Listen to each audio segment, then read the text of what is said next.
जय हिंद दोस्तों।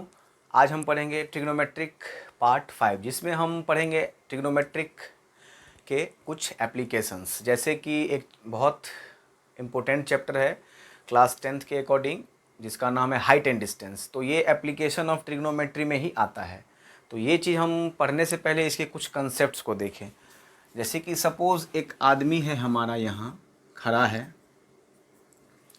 तो इस आदमी जहाँ हमारा देख रहा है, और हाँ, हाइट एंड डिस्टेंस सॉल्व करने के लिए अगर हमें आदमी का हाइट नहीं दिया जाता है तो हमें आदमी का हाइट क्या मानना पड़ेगा? नेग्लिजिबल मानना पड़ेगा। ठीक, ये बात आप याद रखिएगा। तो ये आदमी का स्ट्रेट, जब कभी भी आप देखते हैं तो स्ट्रेट फॉरवर्ड देखते हैं, तो ये स्ट्रेट फॉरवर्ड क्या होगा? उसका हॉरिजेंटल लाइन, हॉरिजॉन्टल लाइन, ये याद रखिएगा आप। और देखिए, चैप्टर का नाम ही है हाइट एंड डिस्टेंस। मतलब एक पर्टिकुलर पॉइंट से क्या हाइट है और क्या पर्टिकुलर पॉइंट से क्या डिस्टेंस है, बस इसी को हम लोग। और ये हमारा हाइट और ये डिस्टेंस हमारा क्या क्रिएट करता है? एक राइट एंगल ट्रायंगल। तो इसीलिए हम लोग इसको ट्रिग्नोमेट्री के एप्लीकेशन में पढ़ते हैं। ये हाइट हो गया, ये डिस्टेंस हो गया, सिंपल।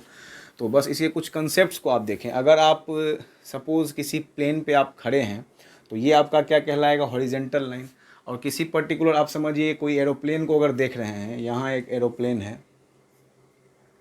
तो इस एरोप्लेन को अगर आप देख रहे हैं तो ये अगर इस एंगल से आप देख रहे हैं और इस पॉइंट को देख रहे हैं तो ये आपका क्या कहलाएगा? ये लेंथ, ये सपोज़ ए है, ये पॉइंट बी है, और तो हमारा ये जो है लेंथ ए बी, ये लेंथ हमारा ए बी क्या कहलाएगा? Line of site. ये क्या कहलाएगा? Line of site. मतलब आप जहाँ से देख रहे हैं ये कहलाएगा लाइन ऑफ साइट। और ये हमारा हॉरिजेंटल लाइन। तो हॉरिजेंटल लाइन और लाइन ऑफ साइट के बीच का जो एंगल होगा, जहाँ हम देखेंगे तो हम एक तरह से ऊपर देख रहे हैं, तो हमारा वो क्या होगा? एलिवेट। तो ये हमारा क्या कहलाएगा? Angle of elevation. ये हमारा सपोज ओ है, और देखिए हाँ, इस पर्टिकुलर पॉइंट से एक परपेंडिकुलर गिरेगा जो कि ये इसका हाइट कहलाएगा। तो ये पॉइंट हम लोग मानते हैं ओ। तो हमारा ए ओ क्या हो जाएगा? Horizontal line. ओ बी क्या हो जाएगा? हाइट। तो यहाँ हॉरिजेंटल लाइन सपोज एक तो डिस्टेंस होगा, जो इसके आँख से जितनी दूरी है वो इसके पाँव से भी उतनी ही दूरी होगी। तो इस लाइन को हम लोग क्या मानते हैं? काउंट नहीं किया जाता। तो सपोज इसी को हम लोग क्या मानते हैं? हमारा ये ग्राउंड है। अगर हाँ, किसी पर्टिकुलर क्वेश्चन में अगर कह दिया जाए अगर आदमी का हाइट है तो हमें यहाँ से लेना होगा, तो ये सब भी हमको सॉल्व करने होंगे। अगर नहीं दिया है तो आदमी के हाइट को नेग्लिजिबल, जीरो मान के चलते हैं। तो ये हमारा लाइन ऑफ साइट हो गया। एंगल ओ ए बी हमारा क्या कहलाएगा? एंगल ओ ए बी हमारा क्या कहेगा? ऊपर देख रहे हैं, मतलब एलिवेट ऊपर होता है, तो ये हमारा क्या हो जाएगा? Angle of elevation, angle of elevation. और हाँ, ठीक इसके जस्ट अपोजिट, अगर आप किसी छत पे हैं खड़े और छत से आप अगर नीचे की ओर देख रहे हैं, सपोज़ एक आदमी कोई है या कोई कार जा रहा है, तो इस डायरेक्शन से ये यहाँ से आपका सामने का डिस्टेंस क्या कहलाएगा? ये कहलाएगा आपके लिए हॉरिजेंटल लाइन, हॉरिजॉन्टल लाइन। और यहाँ से अगर आप नीचे देख रहे हैं तो ये आपका क्या कहलाएगा? Line of site. ये क्या कहलाएगा? Line of site. और यहाँ एंगल ऑफ एलिवेशन क्या था? तो हॉरिजेंटल लाइन और लाइन ऑफ साइट के बीच का एंगल, यहाँ भी क्या कहलाएगा? ये हमारा कहलाएगा एंगल ऑफ, नीचे देख रहे हैं, डिप्रेस नीचे हो रहे हैं, तो वो क्या कहलाएगा? Angle of depression. ये हो जाएगा एक्स ओ, ये वाई। तो हमारा एंगल एक्स ओ वाई क्या कहलाया जाए? Angle of depression. ये हो जाएगा हमारा एंगल ऑफ डिप्रेशन। और हमारा ये हॉरिजेंटल लाइन, और देखिए सपोज़ ये लाइन जितना होगा वो लाइन इतना ही होगा। और ये हमारा इस केस में हाइट, ये डिस्टेंस। तो जितना ये लाइन, यहाँ से हमारा ये लाइन और ये लाइन पैरेलल है, तो ये अल्टरनेट इंटीरियर एंगल। तो जितना ये एंगल सपोज अल्फ़ा, तो ये एंगल भी अल्फ़ा। तो हमारा एक्स ओ वाई बराबर क्या हो जाएगा? ओ वाई और जेड। तो ये एंगल बराबर हमारा क्या हो जाएगा? एंगल ओ वाई जेड, दोनों एंगल इक्वल है, तो इसके अकॉर्डिंग हमारा ये एंगल होगा, ये एंगल होगा। और ट्रिग्नोमेट्री में हम लोगों ने बार बार पढ़ा है कि जिस एंगल को अगर हम लोग लेंगे उसका अपोजिट साइड परपेंडिकुलर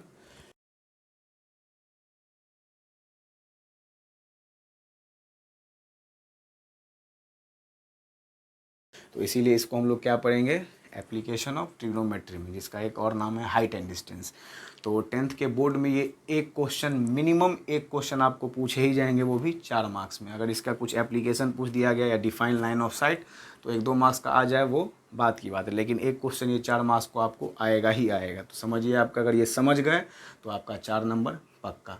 और हाँ, ये बस कंसेप्ट को देखने से ये नहीं कि आपका हाइट एंड डिस्टेंस सॉल्व हो जाए, कुछ क्वेश्चन को आपको देखना ही होगा, इसीलिए आप इस वीडियो को पूरा देखें। तो चलते हैं हम अपने प्रॉब्लम की ओर। ये कंसेप्ट आप ध्यान से देख लीजिए और इसका हो लिख लीजिए या तो स्क्रीनशॉट ले लीजिए। बाकी हम चलते हैं अपने क्वेश्चन की ओर। और हाँ, ट्रिग्नोमेट्रिक के एप्लीकेशन को सॉल्व करने से पहले आप एक बार ट्रिग्नोमेट्रिक का जो रेशियो था साइन 0 से लेके साइन 90 तक, कॉस 0 से कॉस 90 तक, और मेनली इसमें हम लोगों का 10 का यूजेस ज़्यादा होता है, तो 10 को कम से कम आप यूज़ कर लें। 10 0 तो नहीं, 10 30, 10 45, 10 60, फिर साइन 0 30 45, कॉस 0 30 45, ये तीनों आप एक बार मेमोराइज़ कर ले। बाकी हम चलते हैं अपने फर्स्ट क्वेश्चन की ओर। तो गाइज, ये है हमारा पहला क्वेश्चन। और क्वेश्चन सॉल्व करने से पहले मैं हाइट एंड डिस्टेंस के बारे में आपको बता दूं कि हाइट एंड डिस्टेंस में सबसे ज़्यादा ज़रूरी है इस किसी भी क्वेश्चन के फिगर को बनाना। अगर आप किसी भी क्वेश्चन का एक्यूरेट सही फिगर आप बना देते हैं तो वो आपका क्वेश्चन समझिए 90% सॉल्व हो गया, बाकी 10% आपका कैलकुलेशन होगा। तो चलिए हम क्वेश्चन को देखते हैं। क्वेश्चन कहा गया है कि a kite is flying at the height 60 metre. एक पतंग है, सपोज़ यहाँ ये समझिए ये पतंग है जो कि 60 मीटर, मान लीजिए ये ग्राउंड है, ये ग्राउंड से 60 मीटर की ऊंचाई पे ये पतंग उड़ रहा है। The string attach to the kite is temporarily tight to a point on the ground. मतलब किसी एक फिक्स्ड पॉइंट से अगर पतंग उड़ाते हैं तो आप यहाँ से ऊपर की ओर उड़ाइएगा कि पतंग को यहाँ से उड़ाइएगा थोड़ा आगे की ओर, तो निश्चित है एक पर्टिकुलर पॉइंट से पतंग उड़ाइएगा। तो ये स्ट्रिंग क्या है, टाइट है टेम्परली, और the inclination of the string with the ground is 60 degree. और ये जो एंगल है इंक्लिनेशन ग्राउंड से वो कितना है, 60 डिग्री। तो आपको निकालना है find the length of the string. String कौन है, ये पतंग, ये तो इसका स्ट्रिंग, इसका लेंथ निकालना है। सपोज़ ये हमारा पॉइंट ए, ये बी, ये ओ। तो ट्रिग्नोमेट्रिक रेशियो की अगर बात करें तो एंगल हमारा दिया है और एक परपेंडिकुलर दिया है, और ये हमारा हाइपोटेनस निकालना है।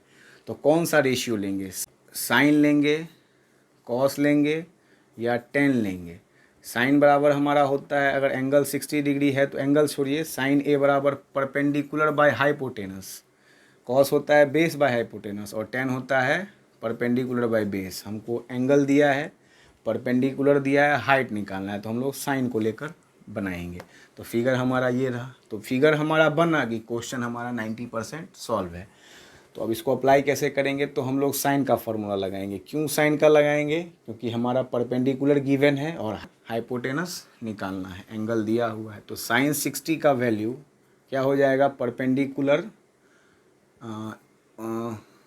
परपेंडिकुलर हमारा O B by hypotenuse A B. Perpendicular हमारा दिया है 60 और हाइपोटेनस निकालना है। साइन 60 का वैल्यू क्या होता है, तो साइन 60 का वैल्यू हमारा होता है √3/2 बराबर हमारा क्या होगा 60 डिग्री बाय एच। हमारा एच इधर जाएगा तो 60 × 2, ये नीचे बाय √3। इसको हम लोग यहीं पे क्या कर लेते हैं, रेशनलाइज, दैट मीन्स √3/√3। तो हमारा हो जाएगा 60 × 2 बाय √3 × √3 3 × √3। तो यहाँ से 6 3 20 जा, तो 22 जा 40 √3। हमारा ये हाइपोटेनस कितना आ गया, बराबर 40 √3। हम यहाँ पे भी अपना आंसर छोड़ सकते हैं, और अगर √3 का वैल्यू अगर दे दिया जाए तो हम यहाँ √3 का वैल्यू 40 × 1.732 पुट करके भी हम लोग सॉल्व कर सकते हैं। बाकी आप लोग भी समझदार हैं, आप बना सकते हैं। आप यहाँ भी अगर क्वेश्चन आंसर सॉल्यूशन छोड़ते हैं यहाँ अगर, तो वो भी आपका सही है। अगर √3 का वैल्यू ब्रैकेट में लिख दिया गया क्वेश्चन में कि √3 बराबर हमको ये देना है 1.732, तो आपको ये पक्का डेफिनेटली देना ही होगा, तब आप यहाँ छोड़ नहीं सकते हैं, बस यही अंतर है। तो हम देखते हैं अपने सेकेंड क्वेश्चन को।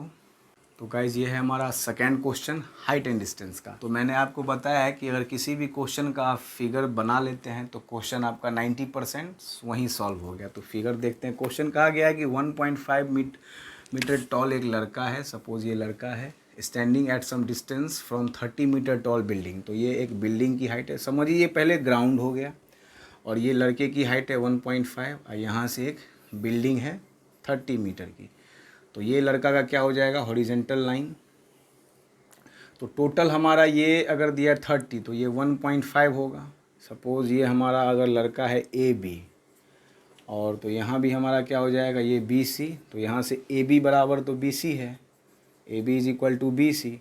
तो हमारा ये मान लिए सपोज़ ओ है बिल्डिंग का टॉप।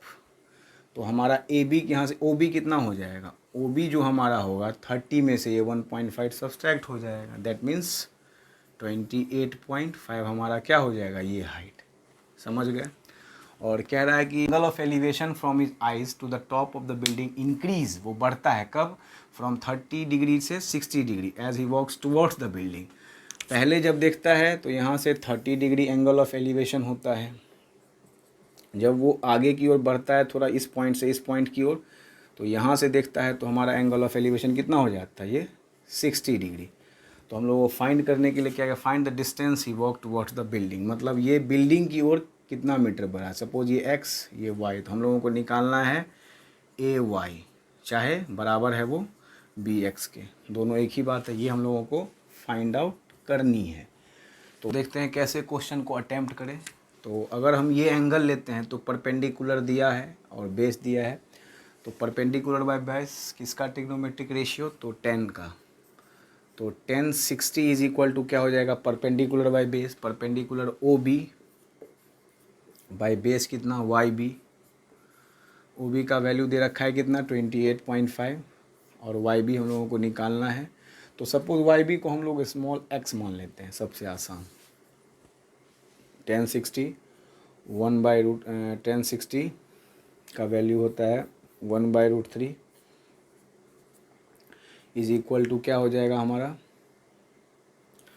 रुकता √3 नहीं 1/√3 स्टार्ट। 1060 हमारा √3 बराबर 28.5 by x, cross multiplication, x इधर गया √3 नीचे आ गया। देयरफॉर एक्स बराबर क्या हो जाएगा 28.5 बाई √3। यहाँ हम ऐसे भी रख सकते हैं या रेशनलाइज भी कर सकते हैं। तो √3 बाई √3, तो यहाँ से हो जाएगा 28.5 √3 बाई 3।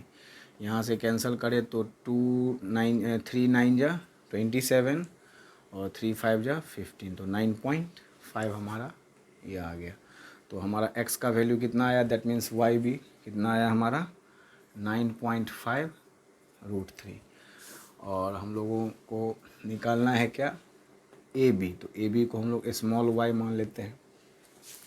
तो अगर अब ये एंगल हमारा ले तो ये परपेंडिकुलर ओ बी और पूरा हमारा बेस कितना हो जाएगा ए बी, जिसमें से हम लोगों ने वाई बी निकाल रखा है और हम लोगों को ये ए वाई निकालना है। तो हम अप्लाई करते हैं फिर से क्या, अगेन 10 का रेशियो। तो 10 एंगल क्या दिया है 30 डिग्री। तो परपेंडिकुलर क्या हो जाएगा सेम एज ओ बी और बेस क्या होगा यहाँ हमारा टोटल ये एंगल, तो ये पूरा यहाँ से यहाँ ए बी बेस। तो ओ बी कितना दे रखा है हम लोगों का 28.5 और ए बी जो है हमारा, ए बी का तो पर्टिकुलर वैल्यू दिया नहीं है। तो पार्ट की कितना वाई बी प्लस ए वाई। तो ए बी को हम लोग लिख सकते हैं क्या, ए वाई प्लस वाई बी।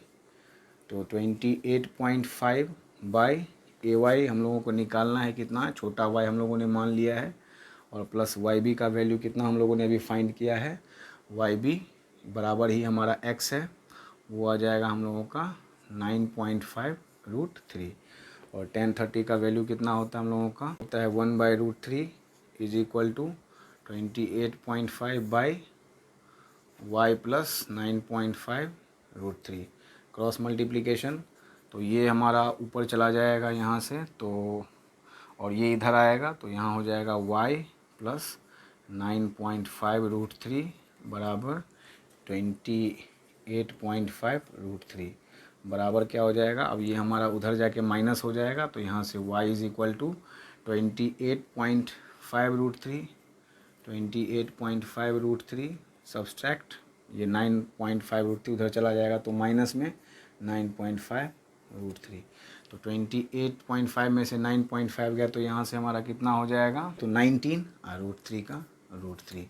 तो ये हमारा जो क्वेश्चन पूछा कि find the distance he walk toward the building, ये कितनी बिल्डिंग की ओर गया, तो आंसर इसका क्या हो जाएगा हम लोगों का 19√3 मीटर वो फॉरवर्ड गया आगे की ओर।